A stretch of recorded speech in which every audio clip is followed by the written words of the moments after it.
Hey Kings! You are once again welcome to this Premiere Pro tutorial.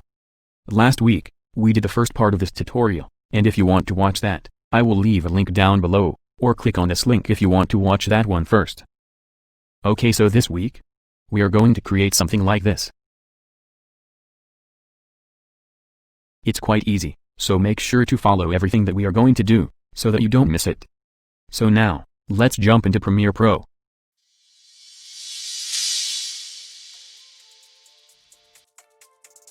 Okay, so what we are going to do first is to add a shape, so let's move to the Essential Graphics panel. Go to Edit, click on the new layer icon, and then select Rectangle. Now, we can position the rectangle at the center. And then, hold the Control key on the keyboard, and drag the anchor point to the center of the rectangle. Good. The next step is to transform the rectangle. So let's move to the Effects Control panel, and then scroll down to find the transform properties of the rectangle. Uncheck Uniform Scale, and change Horizontal Scale to about 4. And change Vertical Scale to about 180, and you can also change the color. Okay, that's good, so now we can add the text. Select the text icon, and click anywhere in this window. Or you can also do that by hitting Ctrl-T on your keyboard when using Windows, or Command-T for Mac. Now, you can type your text. Change the size of the text, and the font style if necessary. You can also change the color of the text, depending on your project. But with this tutorial, I will leave it to be white. Okay, so now, let's position the text in front of the shape. After positioning it, we can now add the second text, change the font size and position that one too as well.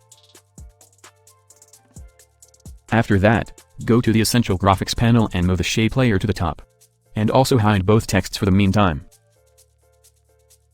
Okay, now that we have all the texts and the shape, we can start the animation. On the Effects Control panel, we are going to move some frames forward, and add a keyframe to vertical scale. But the most important thing is, make sure that you are working on the shape properties. Okay, good. Now move to the beginning of the clip on the timeline, and change vertical scale to 0. Select the keyframes, right-click on it and then ease in. Open up the properties, and drag the first point to the other side. This will make the animation more smoother and professional. That's great. We are now done with the shape, so let's move to the texts. Make the first text visible. Move some frames forward, after the shape animation is complete. Then on the Effects Control panel, make sure you are working on the exact text that you made visible, and then click on the rectangle to add a mask to it. Now, reposition, or open up the mask to make the text visible. After that, add a keyframe to the position of the text, and move the text to the right side until it becomes invisible. That's good. Now, move some frames forward on the timeline, and bring the text back. Select the keyframes, right-click on it and then ease in. Open up the properties, and drag the first point to the other side. Now let's have a playback. That's great, so now let's work on the other text. But before we do that, if you need a filmmaker's t-shirts, bags, or other accessories, I will recommend King's Clothing for you. They have some cool designs, and their prices are very cheap and affordable. The amazing thing is that, they ship worldwide, so you can buy from every country. All you need to do is to select and choose your color, and that's it. If you are interested, click the first link in the description down below and place your order now. Okay. So let's get back to Premiere Pro. We are now going to work on the second text, but, we are going to use the same procedure as the first text, so I will speed it up. Make the text visible and then add a mask to it. Open up the mask, and in the Effects Control panel, add a keyframe to the position of the text, position it to the other side, for the text to be invisible, move some frames forward and bring the text back. Now, select the keyframes and then, ease in. Drag the first point to the other side for a smooth animation. And that's it. Let's have a playback. That's great. So the next thing that we are going to do is to make it disappear. But before we do that, you have not already subscribed to my channel?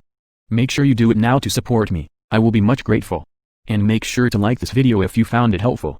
Be free to leave your comments and suggestions down below. Now, let's make the text disappear. First thing that we are going to do is to nest the sequence. So, right-click on the sequence and then choose Nest. Look for the point when the transition is complete. Pick the razor tool and then cut. Hold the Alt key on the keyboard, and then drag the first part to the end of the clip. This will make a duplicate of the first part. Right-click on it, select speed and duration, and check reverse speed. And that's it. Let's have a look at the final results.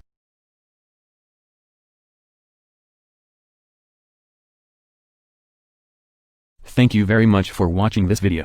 Hope you learned something. Come back next week and learn more. Always be creative. Please don't forget to like the video, and leave your comments, suggestions or questions down below. Jesus loves you. See you next week.